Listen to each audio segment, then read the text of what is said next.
Hi, I'm Rashonda Kay. This is Reading with Rashonda. We are reading Behind the Scenes by Elizabeth Keckley. We are on chapter 12. We've been on chapter 12 for a while because it is a hefty chapter. It is conceivable that we will finish chapter 12 today. My guess is we won't, but we might. So let's get started. On Monday morning, Robert was getting ready to ride into Chicago as business called him to the city. Where are you going, Brother Bob? Tad gently called Robert Brother Bob. Only into town, was the brief reply. Mayn't I go with you? Ask Mother. I think that she will say no. Just then, Mrs. Lincoln came in, and Tad ran to her with the eager question. Oh, Ma, can't I go to town with Brother Bob? I want to go so badly. Go to town? No. You must stay and keep me company. Besides, I have determined that you shall get a lesson every day, and I'm going to commence today with you. I don't want a lesson. I won't get a lesson, broke in the impetuous boy. I don't want to learn my book. I want to go to town. I suppose you want to grow up and be a great dunce.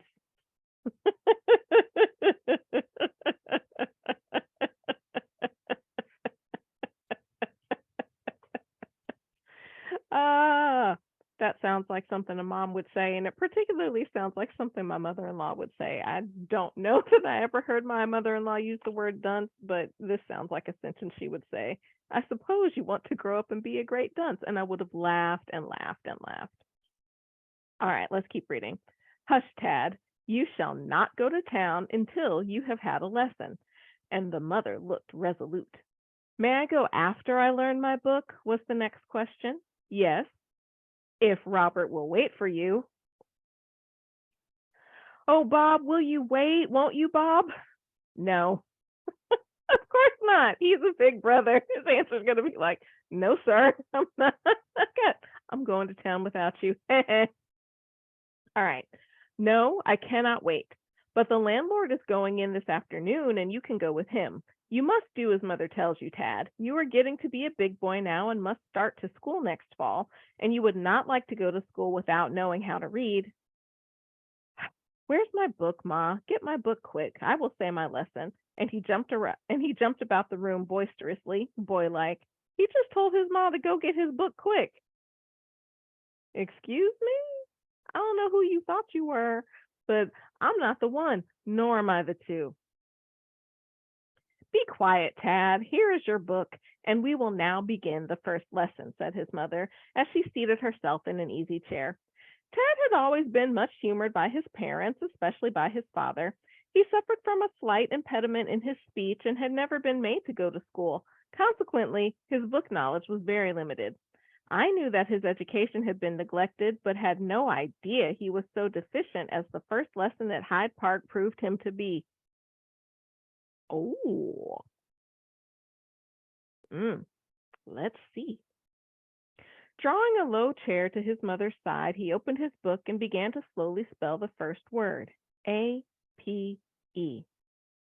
What does A-P-E spell?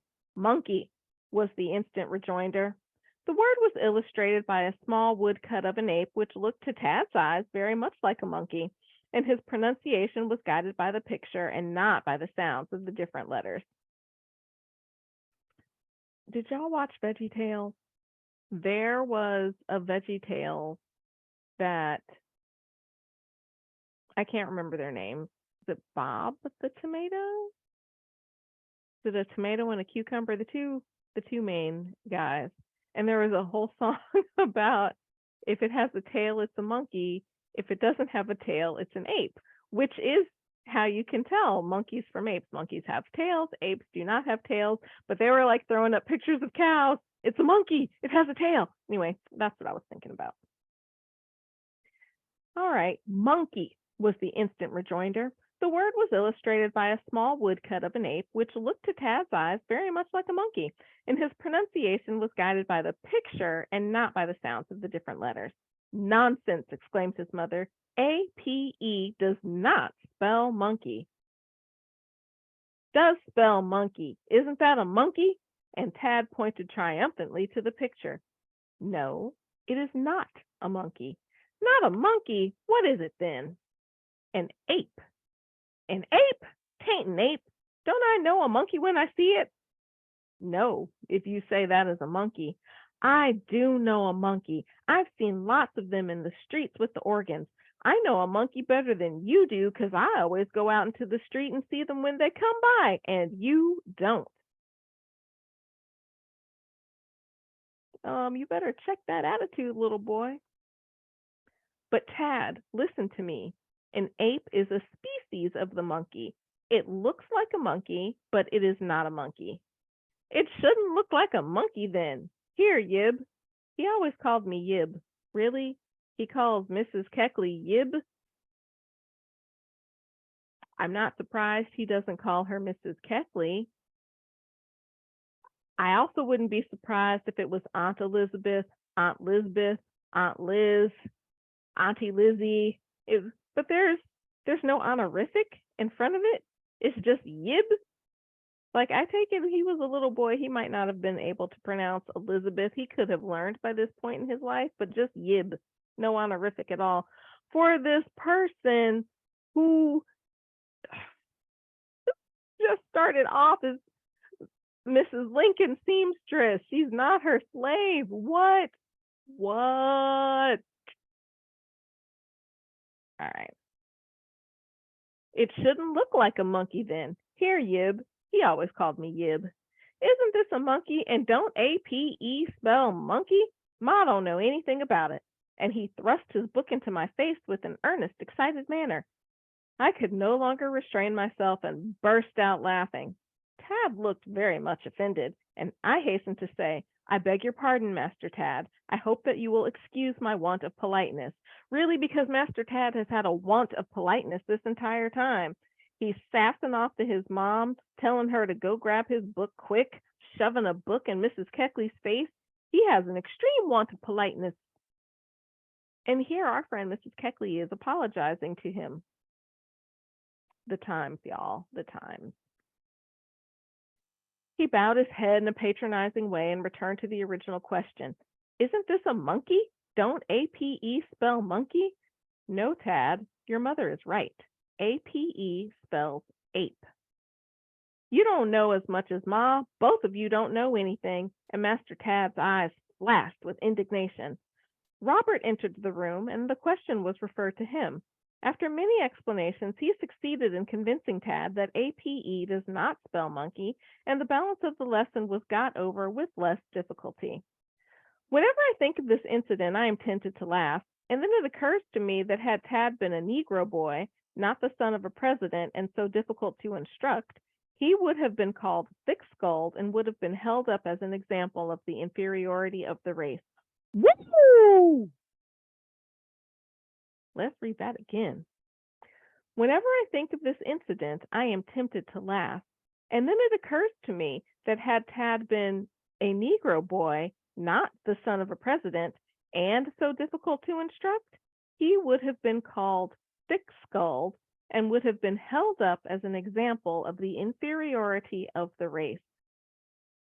Thank you, Mrs. Keckley, for dropping some knowledge on us right there. So while I don't like Tad's manners, honestly, Tad is acting like a little boy, and probably more so like a little boy whose schooling had been neglected. He sees the picture, he knows what the picture is, at least so he thinks, so he assumes the word says that, and he is very much stubborn in saying, well, that's what it looks like, that's what it is. And lots of children would do that. I'm a little upset with Tad, but like I'm not that mad at Tad. That's a kid thing to do, and he's a kid, and he's also probably feeling some shame, understanding he's probably behind on his studies. But had Tad been a little black boy and this had gone down, first of all, his rudeness wouldn't have been tolerated. I'm having a little issue on my fingernail. Sorry. His rudeness wouldn't have been tolerated. He probably would have been clocked upside his head, and he would have been held up as an example of the inferiority of his race, and nobody else would have tried to teach him anything. It would have been like, he's too dumb to learn. White privilege was real then. White privilege is real now. How many times have we seen Black children, particularly Black boys, written off in the education system, honestly, because they were probably acting like a kid, not because there was anything wrong with them. I'll say that my son, and I am biased, but he's a really, really good student, smart kid. He's also got a stubborn streak, and he can sometimes be rude. Most of the time, he's not, but he can be.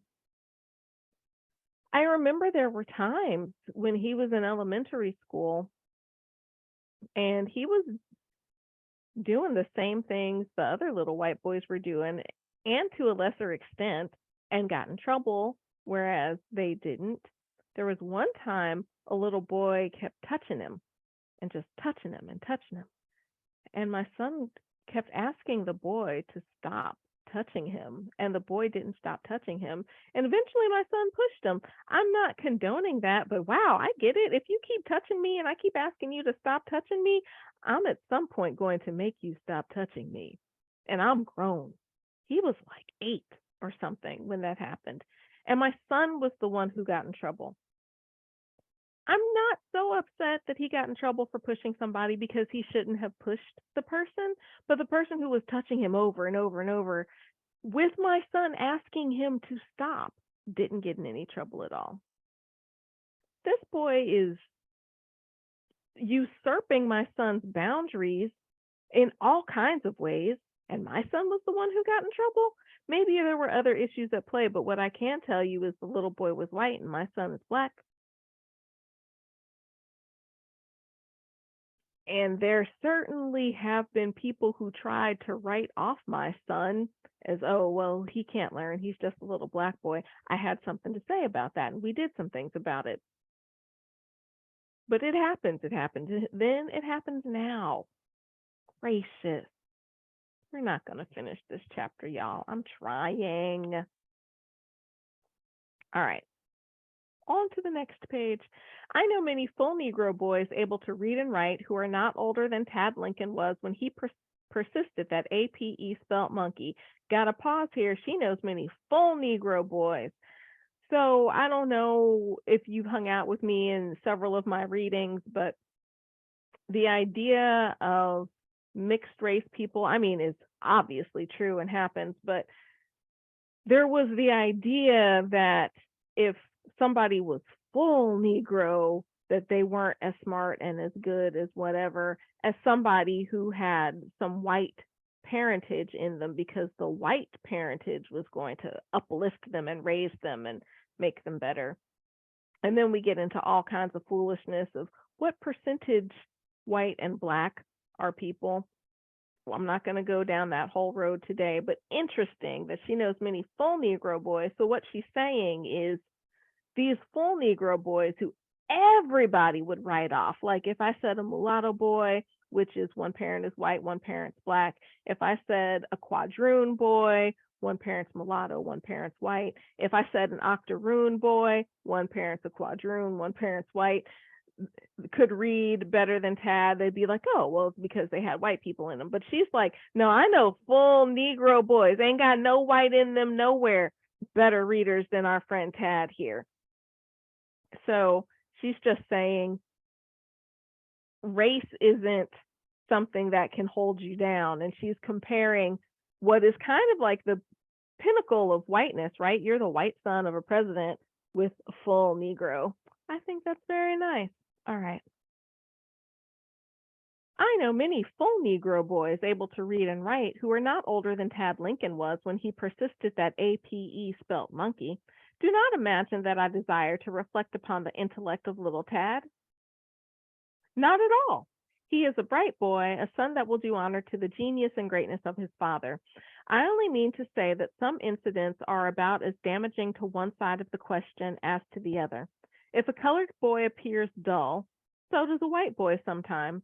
And if a whole race is judged by a single example of apparent dullness, another race should be judged by similar example. Let's say that again. If a colored boy appears dull, so does a white boy sometimes. So yeah, every white kid isn't going to be the smartest and brightest, and every white kid is also not going to be the dullest. Every black kid is not going to be the smartest and brightest, and every black kid is also not going to be the dullest. She's saying, let's acknowledge that. And if a whole race is judged by a single example of apparent dullness, which has been done to black people and other people who aren't white over and over and over, another race should be judged by a similar example. And you see that all the time, even today. A white person can, do poorly on a test or whatever, and nobody is saying, ooh, those white people aren't very bright. But you have a black person do poorly on a test, and you will have people say, black people can't handle it. We need to do better. We need to do better. I returned to Washington with Mrs. Lincoln's best wishes for my success in business. That is an odd jump from this whole story about Tad, and then all of a sudden I returned to Washington. But I am glad she returned to Washington. I was afraid she was going to be stuck in Chicago serving as Mrs. Lincoln's servant for the rest of her life. So woohoo! She's back in Washington.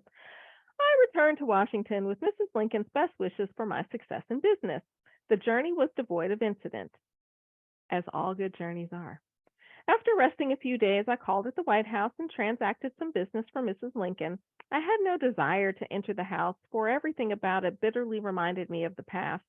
And when I came out of the door, I hoped that I had crossed the threshold for the last time. I was asked by some of my friends if I had sent my business cards to Mr. Johnson's family, and my answer was that I had not, as I had no desire to work for the president's family. She was like, no, that's not what I want to do. I love the self-determination she has right there. Kujichagulia, self-determination. I love that.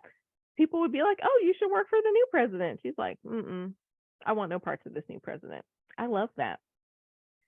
Mr. Johnson was no friend to Mr. Lincoln, and he had failed to treat Mrs. Lincoln in the hour of her greatest sorrow with even common courtesy. Having promised to make a spring trousseau for Mrs. Senator Douglas as soon as I should return from Chicago, I called on her to meet the engagement. She appeared pleased to see me, and in greeting me asked with evident surprise, why, Keckley. She always called me Keckley. Is this you? Okay, people calling her Keckley, people calling her Lisbeth, people calling her Yib. Who is calling her Mrs.? You know what? The president called her Mrs. Keckley. Didn't he? I believe I read that. Good for him. Why, Keckley. She always called me Keckley. Is this you? I did not know you were coming back. It was reported that you designed remaining with Mrs. Lincoln all summer. Mrs. Lincoln would have been glad to have kept me with her had she been able. Ha! Sorry, let's keep reading. Able? What do you mean by that? Simply this. Already she is laboring under pecuniary embarrassment and was only able to pay my expenses and allow me nothing for my time. I don't believe she just said that out loud to somebody. You surprise me. I thought she was left in good circumstances. So many think, it appears. Mrs. Lincoln, I assure you, is now practicing the closest economy. I must do something for myself, Mrs. Douglas, so I have come back to Washington to open my shop. The next day, I collected my assistants and my business went on as usual. Orders came in more rapidly than I could fill them.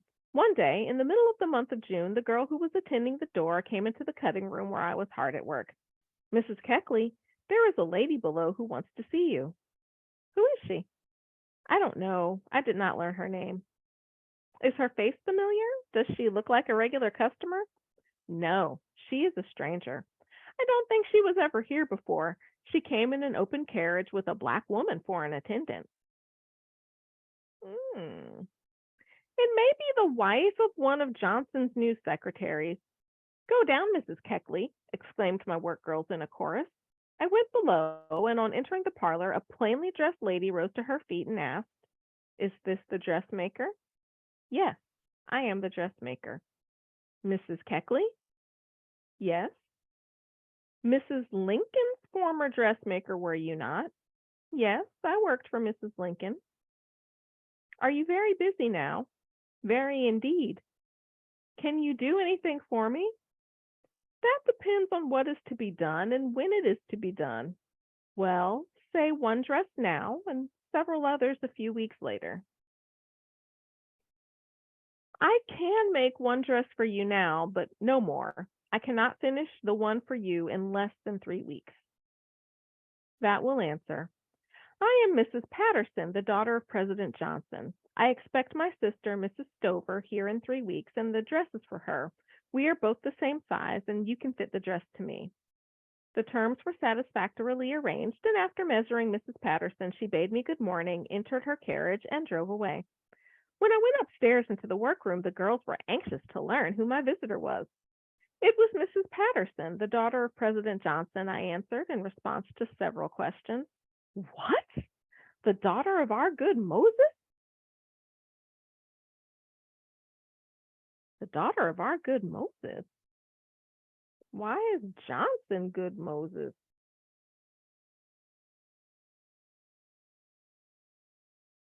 I am perplexed. What? The daughter of our good Moses? Are you going to work for her? I have taken her order. I fear that Johnson will prove a poor Moses. And I would not work for any of the family, remarked one of the girls. None of them appeared to like Mr. Lincoln's successor. I finished the. Oh, we're going to finish this chapter. Sorry. I finished the dress for Mrs. Patterson, and it gave satisfaction. I afterwards learned that both Mrs. Patterson and Mrs. Stover were kind-hearted, plain, unassuming women making no pretensions to elegance.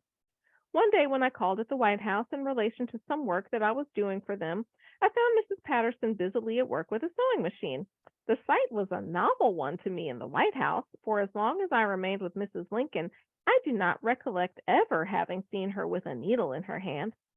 The last work done for the Johnsons by me were 2 dresses, one for each sister.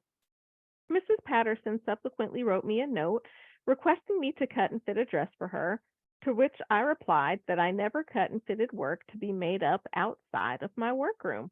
This brought our business relations to an abrupt end.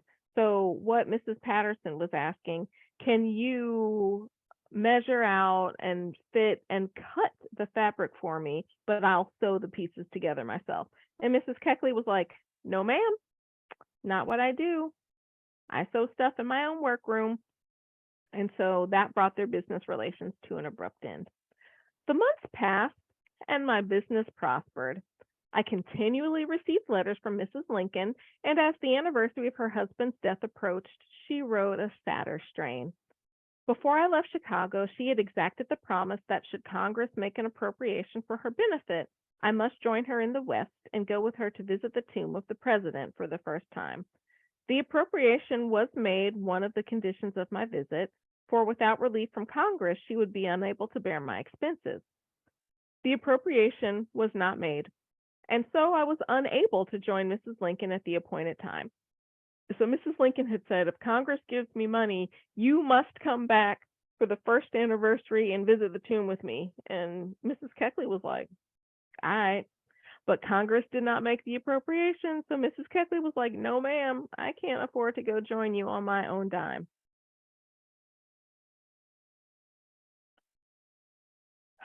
The appropriation was not made, and so I was unable to join Mrs. Lincoln at the appointed time.